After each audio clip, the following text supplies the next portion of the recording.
In this video, I'm gonna teach you how to use Afterpay on Expedia. It's a very quick and easy process, so make sure to follow along. All you have to do is first start on the Afterpay website. I recommend doing this on a web browser on your computer, but you can also do this on your phone through a web browser or the app itself.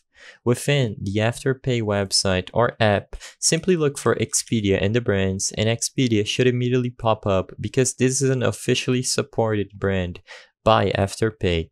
Once you click the Expedia on the Afterpay app or website, you will be redirected to this page, the Expedia website. But as you can see here, it has this top row that shows you that Afterpay is being used. As long as you have this icon at the top, you will know that you are eligible for Afterpay payment.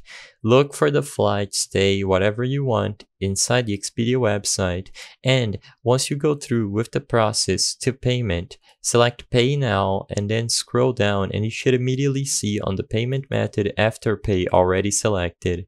Of course, you have to go through the link to have it automatically selected, but if for some reason it defaults to debit or credit card, PayPal, or anything else, make sure you select Afterpay and you will be able to pay using Afterpay as you want.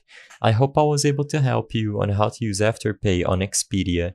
If this video helped you, please be sure to leave a like and subscribe for more quick and easy tips. Thank you for watching.